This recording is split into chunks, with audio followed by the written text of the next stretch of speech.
Welcome all.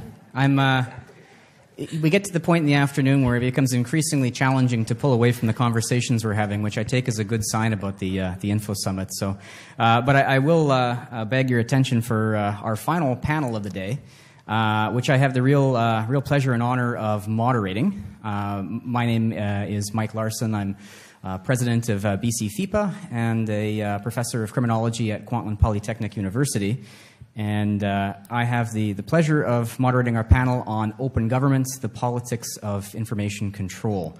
And, you know, as we've been going through today, I've been taking some notes, and I think that just based on what myself and my panelists have been speaking about in preparation for today, I think we're going to have a really great opportunity to tie together and explore some of the threads about the politics of information control that have come up in previous talks and panels. So I'm very excited about that, and I'm going to try and keep my remarks to a minimum. But let me begin by introducing our panelists for today, and I'll start actually on the opposite end of from me. Kara Linnett is the managing editor and director of research for DSMOG Canada, which is an independent online news magazine focused on Canadian energy and environmental issues. And she's worked at DSMOG since 2010 and is very experienced in the field of FOI, the filing, the preparation, the analysis, and the frustrations. And next in is Nancy Belanger, who joined the Office of the Information Commissioner of Canada as General Counsel and Director of Legal Services in 2013. And we've already heard some excellent interventions from Nancy today and look forward to hearing some more. And then to my immediate left is my fellow professor, Sean Holman, Associate Professor of Journalism at Mount Royal University, Freedom of Information researcher, former investigative journalist, and founding editor of the online political news service Public Eye. And we're here to talk about open government, the politics of information control. So, in preparation for our discussion, I wanted to just kind of lay out a few ideas about what open government might actually look like if it was meaningful, if it was actually upheld by a robust right to know. We've heard a lot today about how our access to information system is obviously in need of considerable reform, that our information rights may not actually warrant being called rights. And so what would it look like if we were actually in a different situation? And I would suggest that to be meaningful, our information law and the rights it upholds would have to be three things initially: powerful, timely, and accessible. Powerful in the sense that they can cut through a lot of the resistance, a lot of the bureaucratic inertia, the cultural resistance to transparency within various government institutions, subject to truly limited exceptions where the exceptions are indeed the exception and not the norm. Timely in the sense that access delayed really is access denied. And I think we've heard that throughout the proceedings today, that in many ways actually getting a useful package of information after the window for which it is going to be viable for a purpose has passed is almost worse. I've been there. It's almost worse than not getting the information at all. So timeliness, not just in terms of information rights, but in terms of complaints and reviews of information rights as well.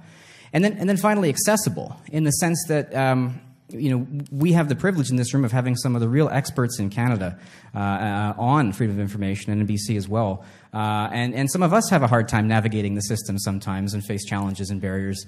And you know, FIPA engages in a whole bunch of public education and efforts to try and assist people who are not experts in using the FOI system. And for it to really be freedom of information, it has to be accessible to people who don't have the background, the expertise, and 1,000 requests under their belt to be able to navigate and identify what it is they're looking for before they can ask for it. So three things: powerful, timely, and accessible. And if I can just squeeze in two more points, I think that a proper open information system has to map onto a terrain of government information that is timely and relevant, that actually it functions as government information works today. An example of this is that information within government institutions flows between government bodies, flows between private sector, public sector, nonprofit, internationally. Information is not static. We know this. And so our access to information and freedom of information regimes have to be able to effectively map onto a moving target of information. And that can be challenging because the way our laws often work is that they imagine that information exists within individual institutions who have, sole control over it. And that's, increasingly not the case. And last, perhaps, for our information rights to be meaningful, they have to actually be supported by legal and organizational and structural and cultural imperatives that demands that government bodies actually produce and retain records about the work that they do. A right to know is meaningless if there's no information to access at the other end of it. And so this really does, and I think our panel will get to this, will really require us to think about right to know as a cultural issue and not simply as a matter of law and technicality. So with that being said, what we're going to do for our panel is have a more conversational approach. And I have a couple of questions I'm going to pose, and each panelist will have an opportunity to speak to it. And we'll begin by talking about the functioning of our access to information and freedom of information systems. How do we see where we are now? And then we're going to move towards perhaps where we can, where we hope to go. What are the prospects for the future? So I'll begin by asking Carol to share with us some reflections based on her experience with DSMOG's work on FOI and to consider some of the challenges that she's faced. Carol. Great, thank you. My instinct as a journalist is to tell you something that you don't already know with style, and I regret to inform you I will just be harping on the exact same thing that we've heard today, which is that the system of freedom of information, access to information is not working. I thought I would walk you through one of our recent adventures in digging for information here in BC with the Ministry of Environment and BC Hydro for information related to the Site C Dam, and just maybe tell you a little bit about the challenges that we face and give you some context in terms of our working relationship with these public bodies that oftentimes take on a very antagonistic relationship with journalists and how that also influences our work. So at the end of 2016, we submitted a request for emails between BC Hydro and the Ministry of Energy. We wanted to know first and foremost, how BC Hydro had calculated that the Site C Dam would produce 20,000 jobs. Previously, the talking point about jobs in Site C back in the 80s was that the project would produce 2,500 jobs. And that figure changed to, sorry, I think I just said 20,000, it was 10,000 jobs. So we wanted to know, how are those jobs being counted? Are these temporary contracts? Are these people who already work for BC Hydro that are now put on the Site C file? How are they being tabulated? The other thing we wanted was an updated budget and timeline for the project. Now, this is August 2016. We'd previously reported on BC Hydro's own figures that they released in an annual report where they admitted that they were not meeting a number of their own sort of milestones in terms of project development. And we simply just reported on what they had disclosed in their own report. And BC Hydro issued a public press release that they put up on their website telling everyone not to believe the misinformation coming from DSMOG Canada. We asked them numerous times to please let us know where we had, in fact, misinformed anyone about the details, because we'd basically, just reported from what was in their report, and they still haven't gotten back to us on that. But I think that nasty press release is still up on their website. So, at any rate, the relationship between DSMOG Canada and BC Hydro was tense at times. So we wanted to sort of get an update going into that pre-election moment here in BC on those figures, and also wanted to be able to push back on that 10,000 jobs figure if it wasn't justifiable. So we immediately got a response back from the BC Ministry of Energy that they could do the request, but it was going to cost us $1,000. This is like your classic disincentive that we see regularly at DSMOG Canada. Sometimes, we choose to bite the bullet, usually not for an expense that high, but sometimes we think, yeah, sure, let's just say yes, okay, we will pay that. We would like the information, please. Other times, especially in this case, we made an argument with the OIPC that this was, in fact, a matter of, pressing public concern and was in the public's interest, and we would like the information for free. That request itself took 6 months to adjudicate. So it go immediately from sort of September 2016 to now we're in March 2017. The countdown to the election is happening. We're feeling very anxious to get this information. And around that time, in March, when the Ministry of Energy was told that they would have to give us that information for free, they said, oh, well, it's 880 pages, and we're really sorry, but we're going to have to delay because the Office of the Premier is going to need to review it because there's some maybe harmful information there, and also BC Hydro is going to have to review it as well because it's imperative to obtain their input to enable the disclosure of potentially harmful information, they told us. So, of course, our interest was piqued. So at that point, the Ministry of Energy gave themselves a 45-day extension. Now, this is like sort of, delay tactic number 2. First, you give them a really big price tag, and then you just give yourselves perpetual extensions that apparently no one is a watchdog over. And that's very frustrating for us. So they told us at that point that they wouldn't be able to actually get us the information until just after the election. No surprise there, really. So they at that point, just after the election, told us that they would like to delay further until August 2nd. So now we're at a full year after the initial requests had been made, at which time they asked for another 25-day extension. The OIPC said, no, give them the information. The result of which was an 880-page Freedom of Information request that had 800 redacted pages. The remaining 800 pages were absolutely useless, and some of them had literally one sentence on them. So at that point, we felt still that last final day when we got the information, the Ministry of Energy was still arguing with the OIPC to delay release or only do a partial release. So it really does, beg a lot of questions about, what kind of state that information was in at that very last day before they did the 800-page blackout and delivered the information to us. We are now back to the OIPC asking them to review the redactions, and we're expecting that, will take at least 6 months. So clearly not a perfect system. We will gladly write about that information when we get it. But of course, the context, the political and social context has changed rapidly, not only with the election, but with this accelerated review of this project, most expensive project in BC's history, public infrastructure project, and also this, gun being held to the head of homeowners there who are getting these 20-day extensions to actually living on their property that's been expropriated by BC Hydro for this clearly controversial project that may not be in the public's interest. So some of the things, that's like one FOI story. Just to give you a little bit of background, we had previously submitted a request asking for email correspondence between within BC Hydro about DSMOD Canada, and that was extremely distressing to see the correspondence that was occurring about our journalists who, work doggedly on these issues to bring this information to the public so that the public can have an informed and robust debate about this project.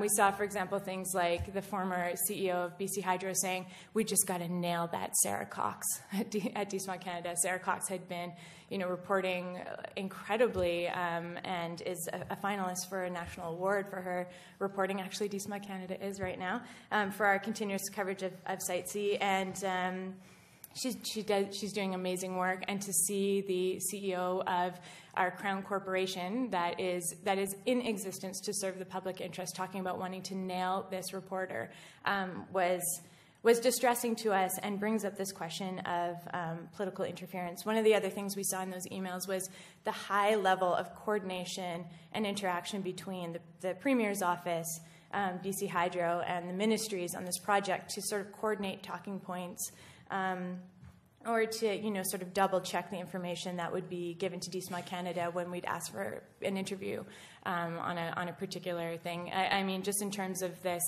independent agency, we saw that there was an incredibly high and distressing level of political interference going on, not only with the decisions that were being made, but how this project and information about it was being presented to the public. So, of course, getting these perpetual delays and then getting this, like, massively blacked out, redacted stack of papers really does raise the question for us about the sort of freedom of these bodies, freedom of the bureaucracy itself, and information secretaries to actually deliver information without political influence. Interestingly, since the new BC government has come into power, we have filed and received information back on 3 requests to BC Hydro with no problem within the legal time frame, which is really interesting. Another request that we had done that I did, just asking for sort of, we had published a video on Facebook about Site C that was subject to a copyright complaint by a BC government contractor, and it was subsequently taken down, so we had to re-release this video. And we were sort of, it's an interview with Harry Swain, the chair of the Federal Provincial Joint Review Panel for Site C. So it was a sort of a Q&A video with him, and it was getting all this momentum, and it had 300,000 views, and we were really excited because this is like a really, really, really boring topic. And we had this Facebook video that all these people were watching, and it was just taken down, and we were really upset about it. And after that, I filed a new request just out of curiosity, and just like maybe a 1-month time frame from just before we published that video to afterwards. Was there any internal discussion at BC Hydro about DSMA Canada, about the video, about any of our reporters? And I think I would write down in my agenda your BC Hydro personal extension letter, where they give themselves another 30 days to file your request, should be coming in the mail today. And I'd go check the mail and be like, here it is. And I'd be like, honey, I got the next one. He'd be like, that's nice. And so that it becomes, you almost become accustomed to the information not coming. And after about 7 months of that, I got a final letter saying no records can be found, which was perplexing as well. So, I mean, we write about this. We write when we don't get information. We write when we find reasons for information being withheld. We really try to communicate to the public the work that goes into trying to get this information.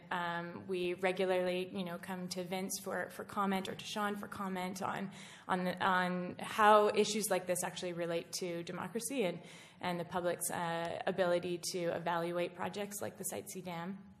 But some of the things, just in terms of thinking generally for this panel and for today, reflecting on these laws, I feel like freedom of information, the system itself, is a system of sort of compounding disincentives, and it is hard work, often very unrewarding work. DSMA Canada only has 2 full-time staff, so to be chasing down information like this for a year, just the amount of paperwork and persistence. Every time they send you a letter, they are hoping that you will just let go of the reins, and on top of that, when you know that there is sort of this antagonistic relationship behind the scenes, it is difficult to continue on with it, and in the face of these mounting disincentives. And so costs, delays, and withheld information are problematic, but then we've been relying, I think, in an untenable way on the OIPC to sort of adjudicate these issues that we face again and again and again,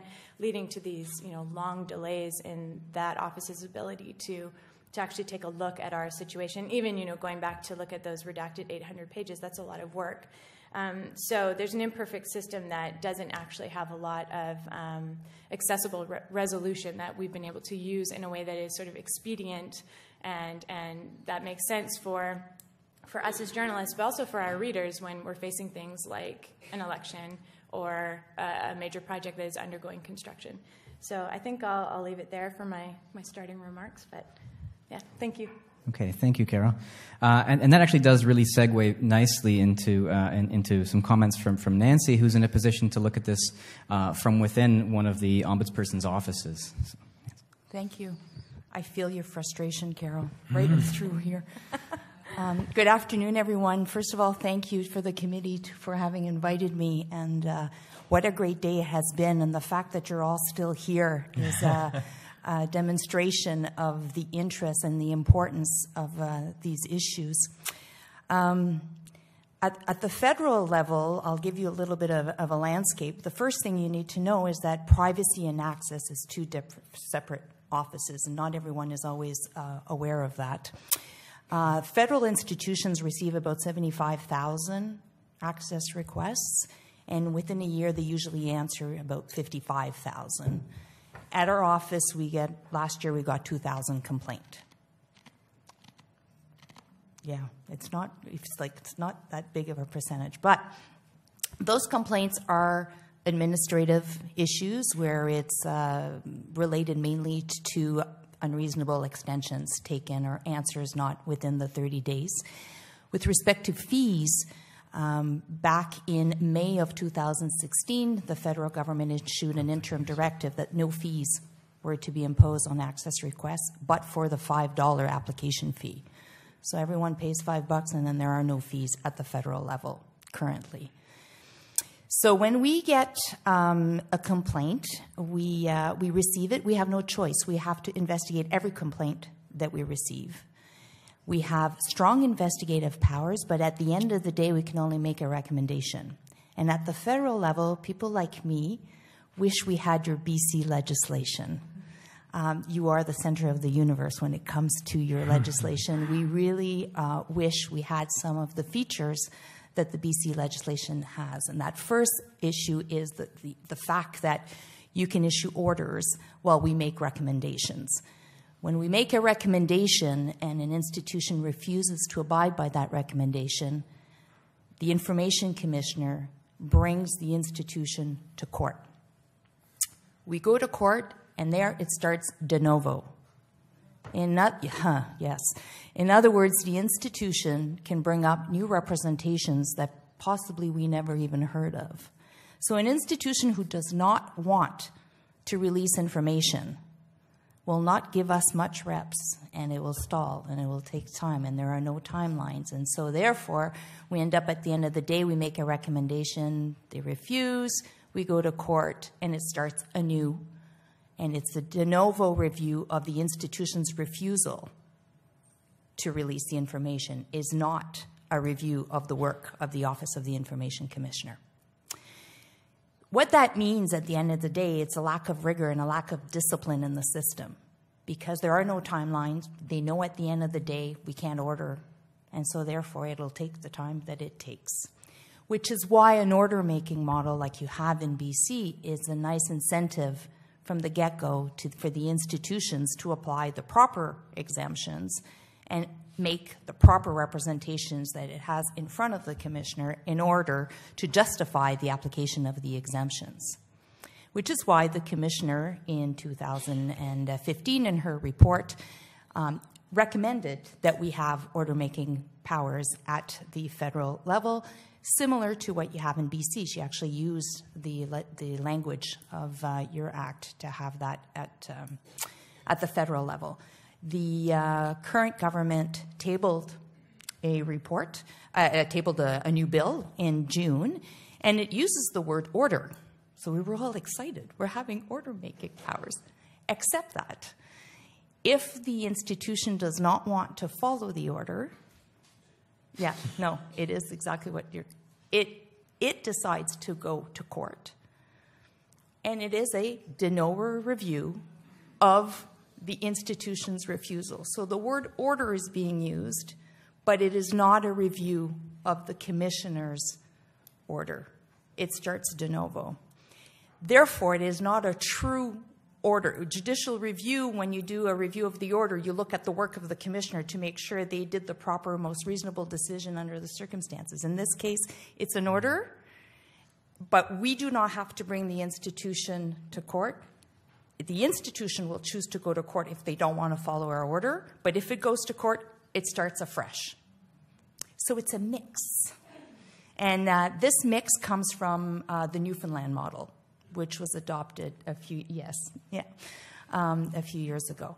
Now, other reasons why we absolutely love the BC model is the public interest override that you have. There is no public interest override in the federal legislation. The public interest proactive disclosure does not exist either at the federal level. And these are aspects of your legislation that we admire and that we would like to have. So I think I'll leave it at that, and we'll see. I have all sorts of ideas for the future, but I'll let my friend Sean speak, and then I'll get back to it. Okay. And Sean has promised us that he's going to pull back and take a look at this entire issue at more of a structural and cultural level, and I really look forward to seeing where he's going to take us. So my background is as an investigative journalist. I was an investigative journalist in BC for 10 years.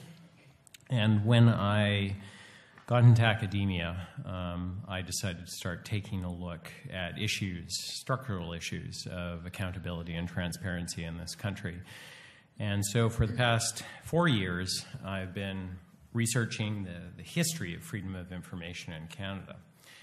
And I think I've kind of got to the point where, from my perspective, I think we're talking about the wrong thing. We've talked today a lot about the problems that are associated with British Columbia's Freedom of Information law. We've talked today a lot about the problems that are associated with the Federal Access to Information Act. But the real problem, from my perspective, is that we have in this country a system of government that is, to reverse Justin Trudeau's catchphrase, secret by default. So, as a result, our freedom of information legislation is like a transplanted organ that is constantly at risk of being rejected by government bodies. What do I mean by secret by default? Well, there are 5 interrelated traditions that we inherited from the Brits, and then we burnished as Canadians, that make up this secret by default system. And it starts at the very top. As all of you know, the ultimate decision-making body in government is Cabinet. And it functions according to the rule of Cabinet confidentiality. In other words, everything that happens in it, in government's principal decision-making body, is secret. And this is in part to support the principle of cabinet solidarity, that everyone, once they have had a discussion in cabinet, agrees with that decision. And those people who don't agree with that decision must either remove themselves from cabinet or pretend, in other words, lie to the public, that they agree with that decision. And because of party discipline and because of cabinet solidarity, a government that has a majority in the legislature can essentially do whatever it wants and carry out those decisions without challenge. This creates an assumption, I think, that privacy is necessary for decision-making. And this is further reinforced by ministerial responsibility, where regardless of whether or not a minister is acting on the advice of someone else or the decision of someone else, they take responsibility for that, which is then supported by civil service anonymity. So you have these 5 interlocking traditions that create a secret by default system. And we actually used to have a discussion about this in this country. D.F. Wall, who was a fairly well-known Privy Council office official, in a report on freedom of information for the PCO, called this the built-in confidentiality in Canadian politics. And yet, if you are feeling uncomfortable today in me raising these issues, in me talking about the fact that maybe we need to reconsider how our system of government functions if we actually want freedom of information, then maybe that's part of the problem.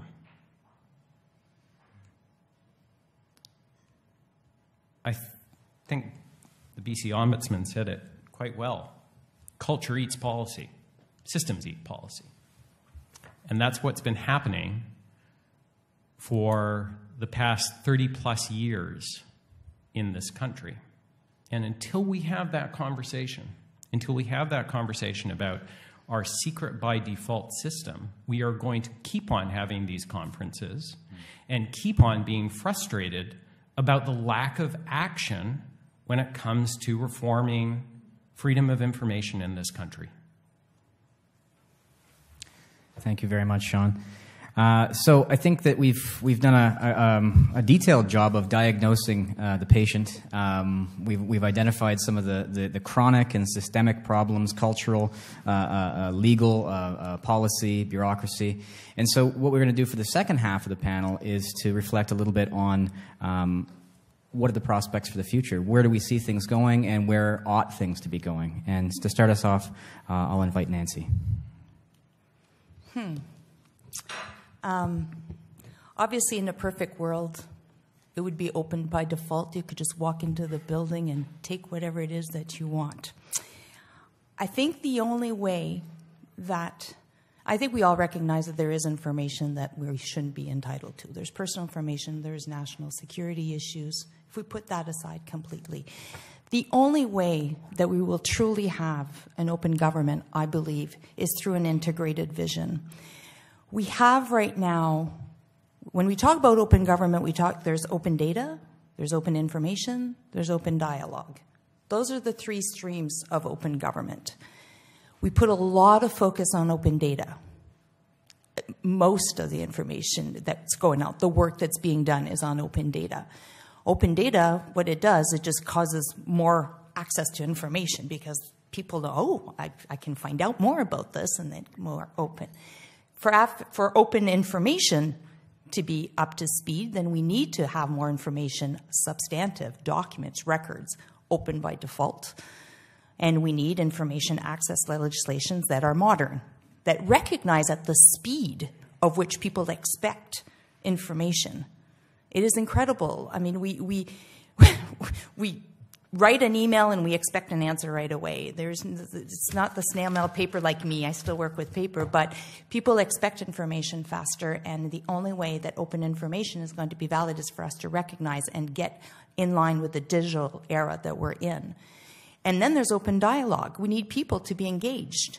We need people to have the information that they need to be able to be engaged.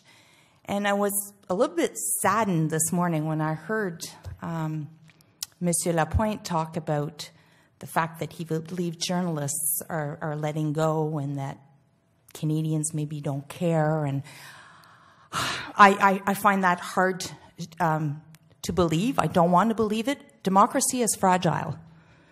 And every Canadian, every journalist has a role to play. Every civil society has a role to play. And I think my integrated vision is not just about the 3 streams working together, because right now in departments you've got the open data people, and then you've got access people, and then you've got open, and they don't necessarily all talk to each other.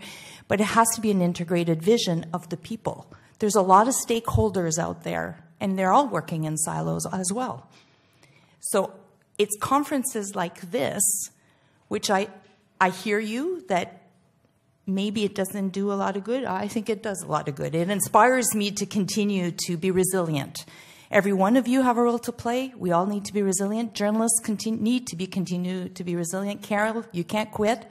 You got to keep going. And if you get frustrated, we get that. And hopefully someday there will be changes. And we just can't stop.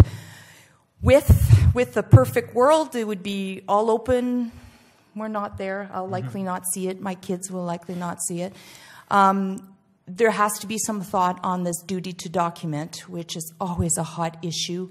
You talk about duty to document in government, and people start having cold sweats and shake. And it is important to document. The problem is how do you regulate that? Who documents? Who's responsible to ensure that there's document, and what do you document? And are there consequences if you don't document?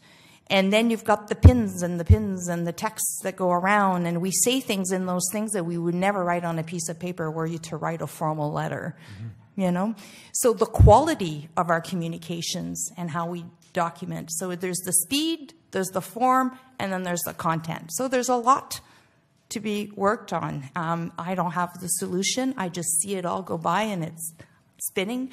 I'm 7 years away from retirement, so I don't know if we'll ever have a solution for that. But we can't give up, and I know that it is frustrating, but we need to keep hounding on the doors and don't quit. Continue to be resilient. Thank you, Nancy. Sean, your turn. I would agree. We need to continue to be resilient. But I think we need to, just to go back to my previous point, be having a slightly different conversation than the one that we're having right now. And I think we need to also be more open, more activist in engaging both our individual communities and also the broader public in having this conversation. For example, I know many of you in this room are lawyers. It was, in fact, in large measure, the Canadian Bar Association and its lobbying efforts that resulted in the Access to Information Act. Journalists, for the most part, were very minor players in that discussion. And part of the reason why lawyers were very concerned about freedom of information was because of the Federal Court Act that had been passed by John Turner. And they were very concerned about the Crown privilege provisions that were in the Federal Court Act.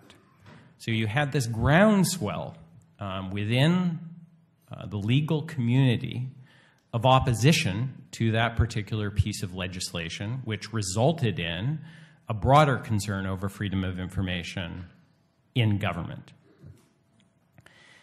And what concerns me is that advocacy from the Canadian Bar Association does not exist in the same form that it once did. Why is that? It's almost as if the Access to Information Act created a disincentive to talk about freedom of information. It almost presented it as this is the solution to the problem, when the problem wasn't really ever solved.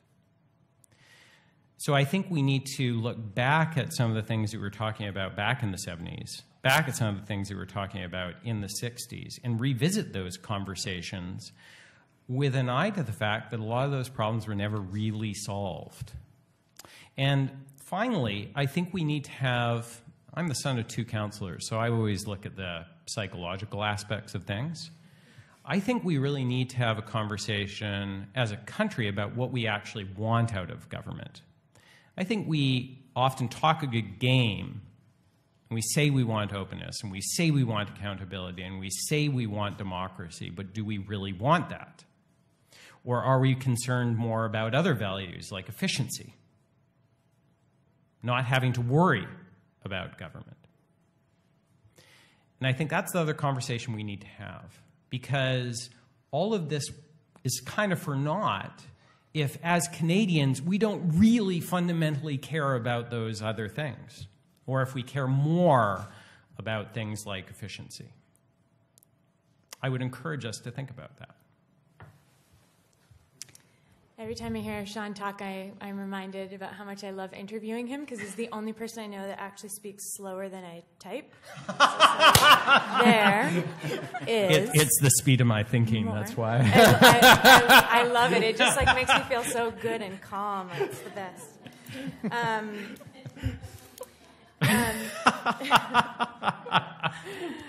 Just, speaking about hearing Nancy speak, I'm just reminded of some of the good changes that have come into effect as I've been a journalist in the last 7 years. Even just being able to submit a request online through the internet with a credit card was a huge deal. I mean, I used to do these trainings and we'd print out the form and then we'd figure out how people would get checks, and I mean, it just was so frustratingly outdated, and it was such a relief to be able to go online with a drop-down menu and choose where you want to send in your requests. And what used to take me a whole afternoon, I could suddenly do in 30 minutes. That was a huge change, and we should be grateful.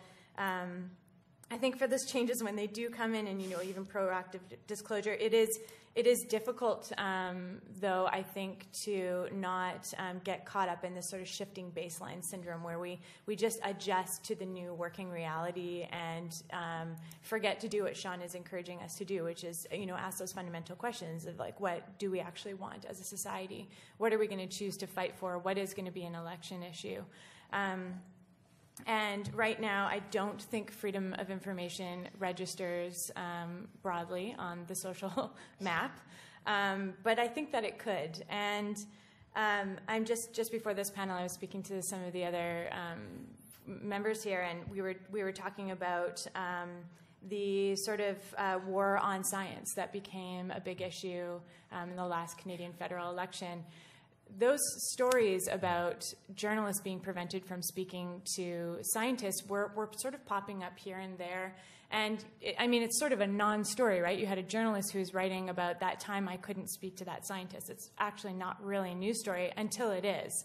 And then suddenly other journalists started writing about, actually, yeah, I've been trying to speak to, a representative from Ministry of Environment or Department of Environment for 7 months on this one issue, and I can't get anything but these useless statements that can't be attributed to an individual.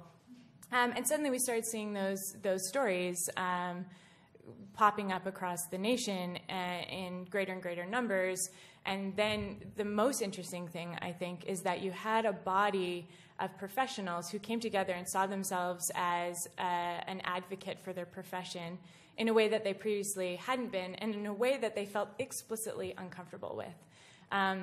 Scientists, are the opposite of advocates in the so-called world of, objectivity. So it was very difficult for them to do what they did, but they ended up marching in Ottawa, to defend science. And the change that made in the way that we had our next federal election is absolutely incredible. And it happened in a very short amount of time. And I mention that because, just even being here today and listening to people talk about, this desire to sort of fight for freedom of information and really take a deep and hard look at what we want our public bodies and institutions to be and how we want them to be accountable to us, the public. Mm-hmm. I think there is a lot of not maybe apathy, but just this Sisyphusian task that the public sees about how can we have a stronger voice than the extractive industries in Canada? How can we have citizen lobbies that can actually push back against the entrenched power that we see in the halls of power? And so all of that I say to maybe just encourage all of us to realize that this can become an issue, just like science did. I mean, I think if somebody had said science, nerdy science, is going to be a major election issue in the last federal election, several years ago, it would have been hard to have imagined how we would have gotten from A to B. And yet we have that as a really interesting example to look at. So I promise, Nancy, I will not give up. I will continue filing requests. To me, it feels like some of the most important work I do. Yeah. When Kirk was talking about, what's your sort of story that makes you kind of fiery to do this work, I grew up in something maybe similar to like a Christian cult. And I remember explicitly being told not to ask certain questions. And so you did. And so I did. Now I want to ask all the questions and try to get the information and really ask, why are we not supposed to have that information? What is the freedom that lies on the other side of that information? And so I feel very committed to this, and I'm just thinking back to during the Harper era, I used to do freedom of information training sessions all the time in coffee shops, in boardrooms. I would literally get invited to an environmental organization, and we would workshop privacy requests for every single person who worked there, because there was a fear of surveillance, and there was a fear that people were being sort of targeted as eco-terrorists. And there was just a sense that this freedom of information right was something that these people could actually use in the face of a government that they felt was infringing on their personal rights. And there was like a real sense of indignation and injustice that a lot of civil society groups had. And I just, I just traveled around with like my PowerPoint, and we just got to work on submitting these requests. And I haven't done a single one of those in the last 2 years. And so there is sort of a change in that landscape, the way people are relating to these rules and these rights. And I think Sean is really right. How do we reinvigorate that conversation? Mm-hmm. And Nancy's right. How can we reinvigorate the systems that actually are responsible for administering these rights to Canadians? So lots of big questions. Yeah. Can I just add? Canadians really do care. They do care about their environment. They do care if they have a child that's been murdered in a penitentiary. They do care if the RCMP arrested someone somewhere and they want to know information about their file or whatever. And there is a shift in who's making these requests. It used to be that it was mainly journalists, because they knew how the system worked. But Canadians are making these requests now. They're the ones using the system. Not everybody knows how it works and where do I go to make a request. And yes, the online complaint form certainly help. I heard a journalist joke, though, it's not like Amazon where it keeps coming back. Do you want to buy more? Do you want more information? They do not keep your data. You got to start from scratch every time. And at the federal level for the complaint, we're working on being able to file complaints at the OIC as well. It should be launched a little later this fall. But Canadians do care about the information holdings of the public bodies, and we just need to continue to have these discussions to make sure that the information flows freely. I'm very glad Carol actually brought up the point about the discussion regarding the muzzling of scientists during the last election, because I think that's something that is really interesting to interrogate. I say that because I find it fascinating that particular discussion did not broaden out to a larger conversation, at least in a real way, about government secrecy and lack of access to information. And nor did there seem to be real interest, because I was on some of these conference calls, from the Evidence for Democracy folks to do that. Why was that? Why were Canadians not making the leap to talking about overall secrecy within our political system? Everyone here in this room knows that civil servants are not allowed to talk to the media. Everyone in this room should know that, for the most part, cabinet ministers aren't allowed to talk about what happens at the most important decision-making body in government. I mean, if an alien came down from another planet and arrived in Canada and you told them that we were a democracy, but, oh, by the way, you can't know anything about what goes on in the most important part of that democracy, they would think we were not a democracy. Like, really think about that. It's almost as if we haven't done a good enough job in some ways of articulating the way in which our system of government actually works. And the other point that I would add is we have a tendency, I think, to do two things in this country. One is we have a tendency to institutionalize solutions to problems in government. And my friend here, right beside me, Drew, you are examples of that, right? In the sense of, right, rather than making something a function of civil society, right, we create offices of the legislature, independent offices of the legislature, to deal with specific problems that really civil society should be more engaged on. I think it's a very Canadian thing that we do. And the other thing is that we also need to think about what is the impact of a political system that can be completely resistant to public opinion, opposition opinion, and news media coverage between elections. What does that do to the value of information between elections? Does it really matter if we find out what government is doing if we can't impact anything except when we go to the voting booth occasionally? We need to think about that too. These are, to a certain extent, extreme views. I recognize that, and I fully expect some of you will disagree with this. But I think they need to be voiced because they are not something we talk about. We don't like talking about systems in Canada. I like my job. I'd like to keep it. No, and I love the fact that you're there. I love the fact that you're there, absolutely. But we need to think about why we do that. Why do we have a children and youth representative, for example? Right? Why are more service-providing organizations not stepping up to the accountability plate? Why does that not happen? We have a tendency to, I think, institutionalize things. Yeah.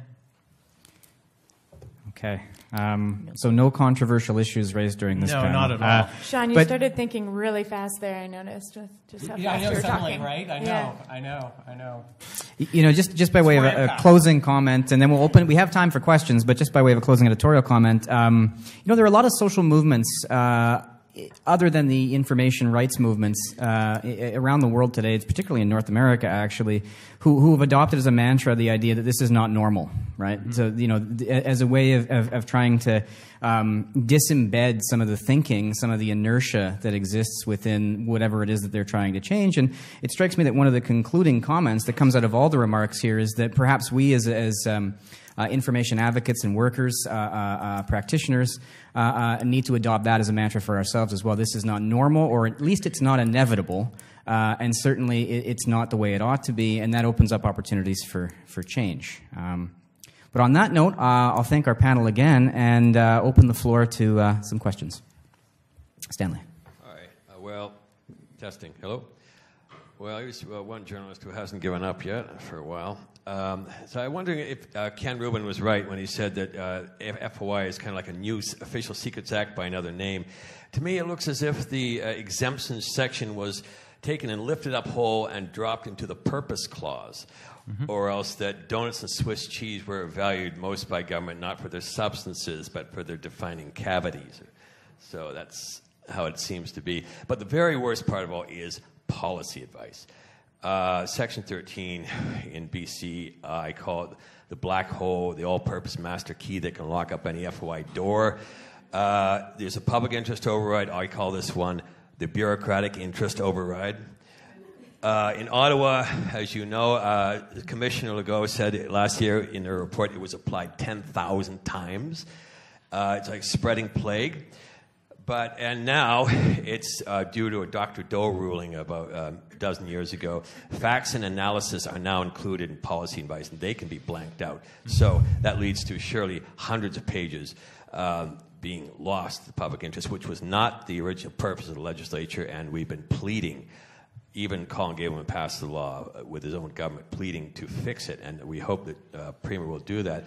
For example, last year I did FY on LNG health impacts.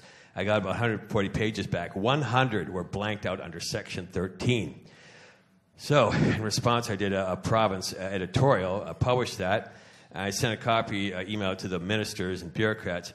And the same afternoon, they reversed themselves and released most of that Section 13 stuff that was blanked out. Mm-hmm. So the lesson is sometimes if you fight back and challenge it, it can work. Do more of that. So I wonder, is policy advice exemption a problem for applicants here? Yes. Yeah.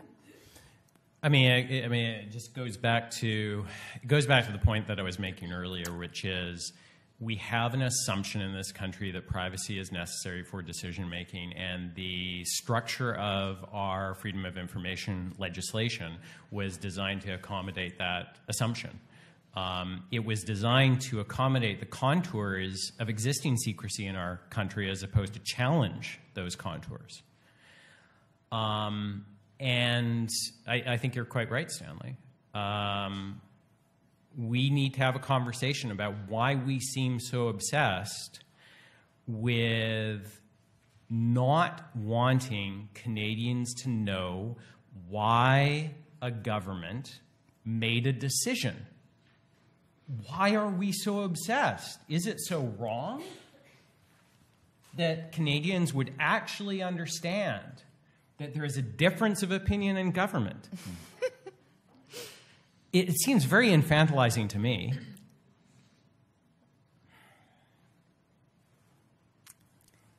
Oh, it's a problem at the federal level as well. I mean, ours is Section 21. It is over applied. It's, I mean, if you look at anything, can end up being advice, right? If you really, really want to, the way it's written, it shouldn't. It's being applied to shield transparency.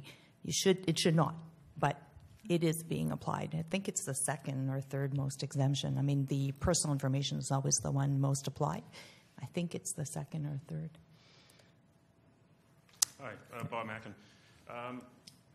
You talked about the powers that you're hoping to get someday that are vested in the provincial commissioners, such as here in British Columbia. But if you got those powers, would you use them? If you read the Act here in British Columbia, the commissioner has extensive powers to essentially, in some cases, be an information cop, to seize records, to demand people sit down for interviews under oath. It's rarely used. In the last 16 years, there's really only been one person in British Columbia that has gone to court and been convicted. It was not being a conviction for violating the Act. It was actually for lying to the commissioner.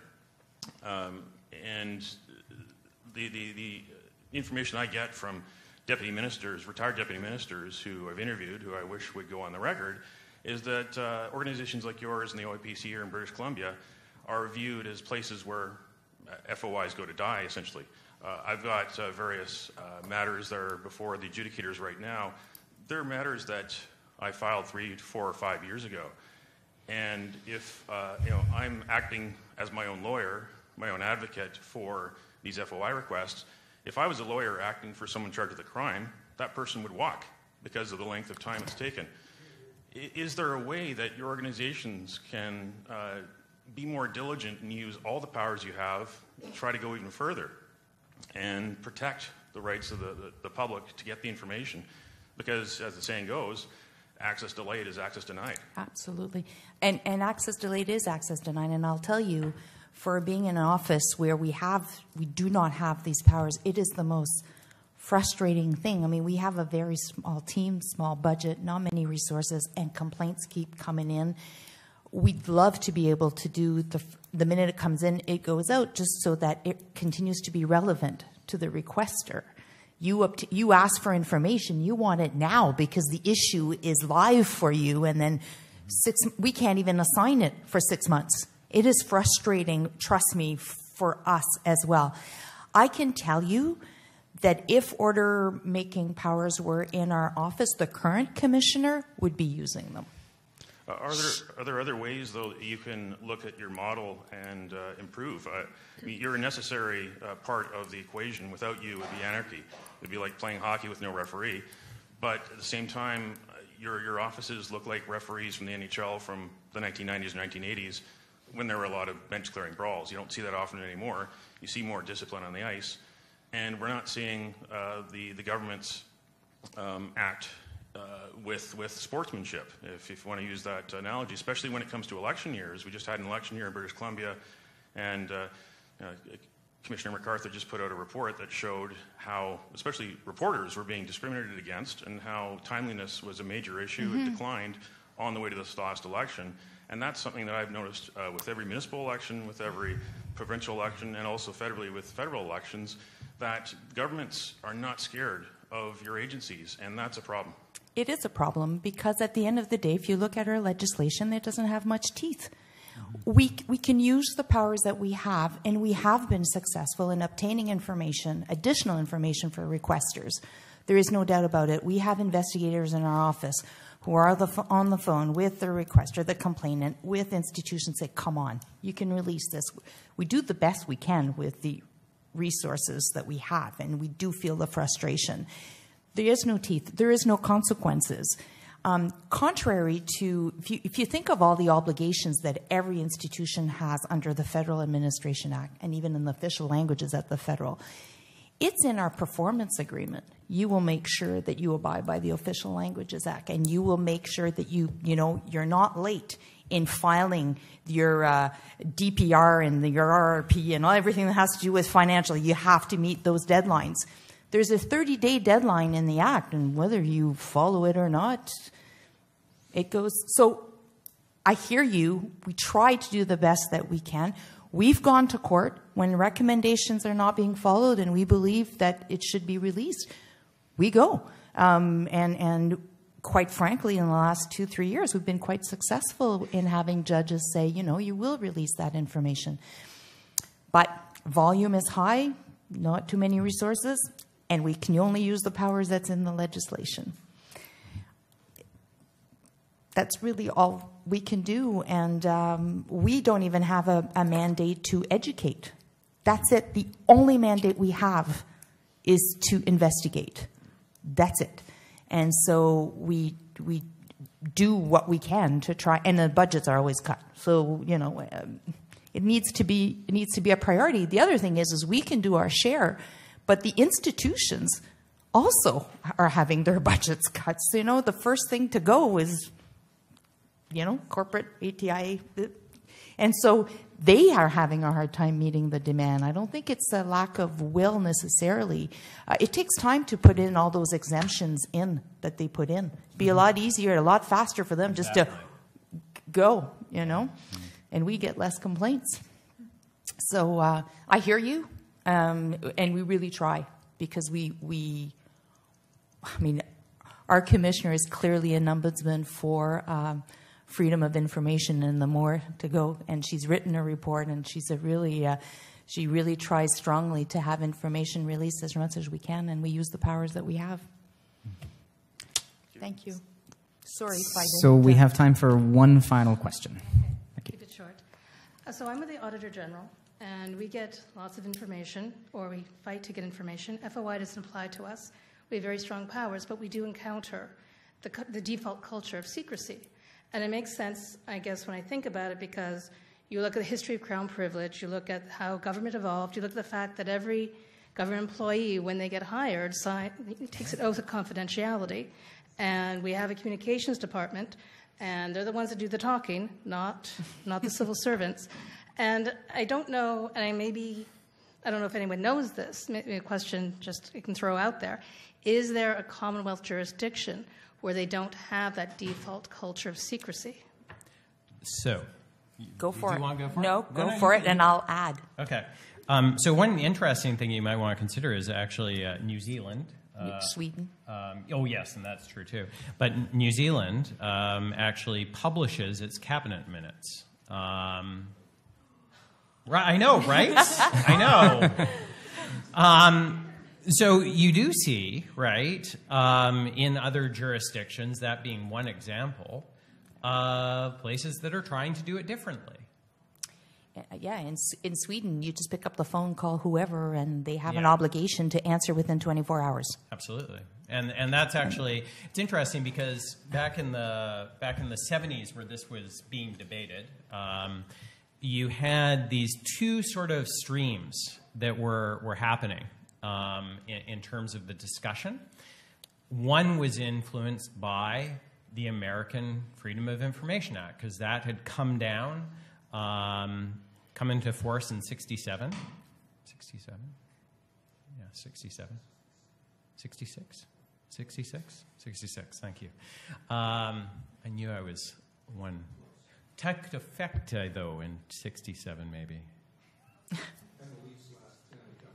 Yeah, Show us. and then you also had the other stream, which was looking at the Swedish model, right? And it's interesting because the Swedish model never really got the same amount of traction as the American model did, but you often had people like Jed Baldwin and people like especially Don Rowett, who was a Carleton University political science professor, pointing to the Swedish model and saying, well, we should do this too. And in fact, John Reed and Jed Baldwin actually traveled to Sweden as part of the statutory, the Joint Standing Committee on Regulations and Other Statutory Instruments, which was investigating this particular issue. They actually traveled to Sweden to sort of suss out what exactly was going on there. So it's sort of the path untaken in some ways. Yeah. I think it's going to take time, to change the culture because I find it very fascinating how people are on Facebook and they tweet what they've had for lunch and where they're going shopping and all of this. And when it comes to government information and they're working, it's because it's not their information. And so people are scared of repercussions. If you evaluate the risk, do I release or do I not? There's less repercussions for them if they do not release in doubt. And so it's going to take time to shift to say, you know what, this information belongs to Canadians. Let it out, unless there's something very specific why it shouldn't. And it has to be limited, specific, and delay, like not tomorrow morning. You release it, and then you reevaluate if this information should continue to not be released. It should be time constrained too, But it'll take time, and we have leaders that say that they want to be transparent, and then you do not know if it's trickling down to the actual person who is looking at these records and deciding to apply or not to apply an exemption. So it's going to take some time, I'm sure, if the political will remains and for it to come down. Yeah. So I think with that, we'll draw the panel to a close. I'm so happy that we actually managed to get a hockey metaphor for FOI, and it feels like a very Canadian Info Summit today. Please join me in thanking our distinguished panel.